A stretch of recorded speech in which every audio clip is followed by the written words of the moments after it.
And so I wake up getting dragged through this forest and thrown onto a small wooden raft.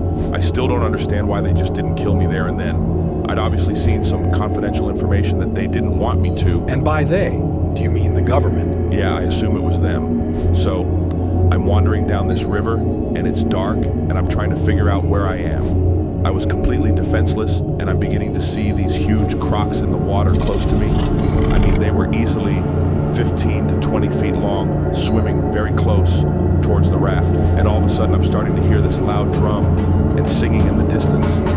As I'm going with the current of this river, I can start to see this tribe waiting for me at the end of the river. They were holding bows with arrows in their hands, and I'd seen them and they'd seen me. I tried propelling the raft to turn around, but the current was too strong. You could see the delight in their facial expressions as I'm sailing straight towards them. And so now I'm getting terrified because this is it. I'm dead on arrival. They stopped the boat, and I'm looking at them, waiting for them to just end me. They grabbed me by my hands and legs and carried me to the center to where this tribe was. I was terrified, ready for an arrow to hit my cranium. They all circled around me, and out of nowhere, they brought their finest food for me to eat. And so I'm devouring down these tropical fruits, fish, and luscious meats. But I'm thinking to myself that something's not adding up. Why would they just send me out on a boat to this tribe that's welcomed me to their home? Something felt off.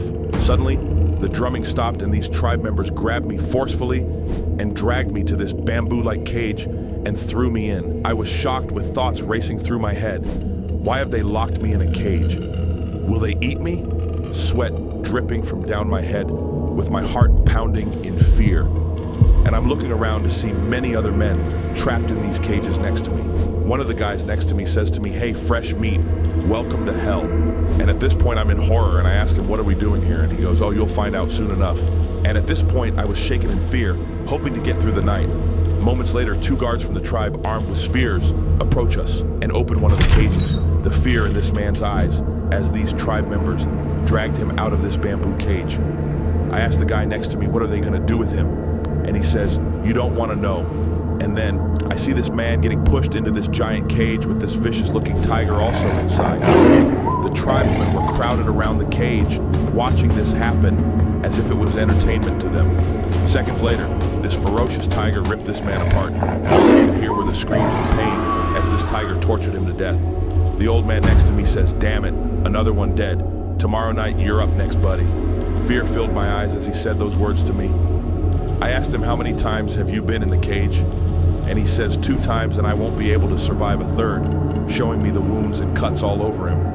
Again, he whispers and says at dawn. That's when the guards are asleep, and that's when we escape from here. I couldn't sleep that night, so afraid of what could happen to me. And so at dawn, the old man revealed his knife and broke free from this cage and started to cut me loose. Finally, he broke me out, but all this attention caused some of the prisoners begging to be released, which woke the guards. We hear footsteps coming closer towards us, and this guy just says to me, "They're coming for us. If you want to live to see tomorrow, move now and stay close." So he just starts rushing into the shadows, and I just start running, trying to keep up with him as this tribe is chasing us through the forest, firing arrows in our direction. And he keeps dragging me further into this deep, dark forest, and I'm trying my best not to trip. I'm like out of breath, saying, "Slow down." And he stops dead in his tracks and looks me deep in my eyes. And he's like, "You know how to swim?" And he just runs and jumps into this croc-infested swamp. At this point, I'm terrified, looking at some of the crocs nearby, easily 20 to 30-foot crocs. Biggest I've ever seen in my life, and I'm just watching him swim through to reach the other side. And I'm looking behind to try and find another way around. But I can hear the tribe getting closer to the point they might see me. So I realize I've got to make a move, and I'm looking at these hungry crocs with serrated razor-sharp teeth, and I'm sweating. And so I just jump into this freezing, murky swamp with adrenaline peaked with each kick, desperate to propel me forward to reach the other side. With every stroke forward, I'm scanning my surroundings, frantically searching for any huge crocs about to cut me off. And I'm panicking with every breath ragged, getting more tired by the second as I'm fighting against the suffocating grip of fear. I'm pushing my way through the tangled roots, desperate to get onto land. I can hear the jaws of death snapping hungrily close behind me. Anyways, I finally get to the other side and find some level of safety. At least it appeared so. And we head off to the outskirts of this forest, finding a small little stream. And he's catching these fish with a spear he'd made with his knife. And so we're eating, and I'm like, buddy, do you want to tell me who you are? Why did you save me? And all of a sudden he just stops eating and he goes, I was sent on a mission to protect you and bring you to safety at all costs.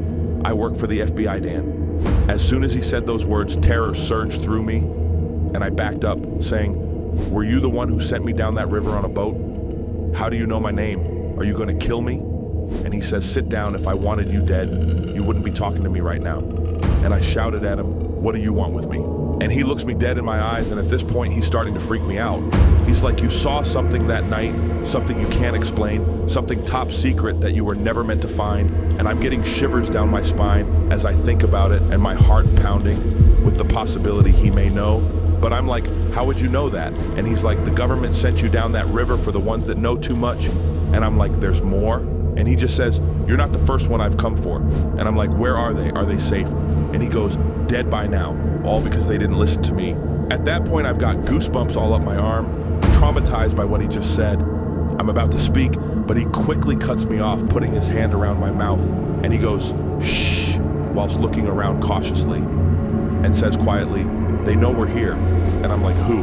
And he just says, if you want to end up dead like the others, then be my guest. If not, follow me now before it's too late. And he just starts scurrying again through the jungle. And I'm utterly terrified by what's going on. So I follow him, trying to keep up with him as he's zigzagging around these giant trees covered in vines. And then he stops and looks me dead in my eyes and says, climb quick. And I'm looking at him and I'm like, but there's no one here. And again he says, if you want to end up dead like the other, be my guest. Now follow me. He starts climbing these vines up to the top of the canopy of this tree as if he's Tarzan. And so I begin climbing up, terrified of what he knows could be tracking us. And as I'm climbing, I'm starting to see a vine that looks much larger than the rest and is moving. It was a huge anaconda wrapped around the trunks of this tree. And so the guy looks at me and says quietly, keep climbing and don't say a word or you'll kill us both. At this point, I'm dripping in sweat with my hands clenched tightly around these vines, fearful I could fall or get devoured by this snake. Eventually, I reach the top and I'm out of breath, exhausted to move, trying to stay calm. And he whispers in my ear, don't make a sound. Moments later, I'm starting to hear these howler monkeys close by, but they sounded slightly off, coming from many directions around us. And then all of a sudden, the guy points down, and I can see two figures cautiously threading their way through the undergrowth, each armed with spears and bows, moving silently through the forest. I was frozen in fear, looking at this guy like, how did they find us? And they're right below us, communicating through monkey calls. I'm horrified, seeing so many of them sneaking through the jungle effortlessly, wearing skeleton masks. I could even see the fear in this guy next to me, hoping this tribe wouldn't see us. After the tribesmen finally leave, he says we've got to move now. So we climb down and take off in the other direction to take cover. Eventually he stops and he says, we can set up camp for tonight. We'll be safe here. And I'm like, can't you just call your buddy to send backup so we can get out of here? And he looked at me and said, Dan, this isn't Earth we're on. My heart dropped as he said that, and I'm like, where are we then? And he says, we are far away on a planet called K218b, and that's why I need your help. And I'm like, how long have you been trapped here? And he looks at me and he's like, 15 years I've been stuck here. I was horrified to the core, welling up, and I'm like, but I thought you were an FBI agent sent on a mission to get me. And he goes, that portal you saw in that lab, Dan, and I'm shocked as I realize he knows about it too. They sent me through it to rescue my partner who never came back. And then very firmly, he looks at me and he goes, I need you to tell me everything you know about that portal so we can get the hell off this planet. And so I explained to him about the last thing I remember before I was thrown onto a small wooden raft. And so I tell him I was trekking through the Amazon with some locals and I'd explored along my own path, and the rest of the guys went to head back to the village. So I'm walking through and all of a sudden I see what looked like this abandoned research lab in the middle of the jungle. I remember being confused to why a lab like this was here, but anyways, I walk inside to find many documents with the name written Matter Shift. I could see they were trying to create this portal-like worm gate that could transport matter to another galactic world. As I'm walking through, I start hearing this loud humming noise. And so I look over and I see this like blue circular object. It was some sort of dimensional rift and I remember the noise sucking me in as I got closer. And then all of a sudden, I was thrown onto this boat down this river. And so I'm explaining this part of the story to him, and I can see the fear in his eyes. He just says to me, I know where that rift is. And I'm like, where? And he looks at me and he's like, we have to head back to the tribe's camp. That's where we will find this portal.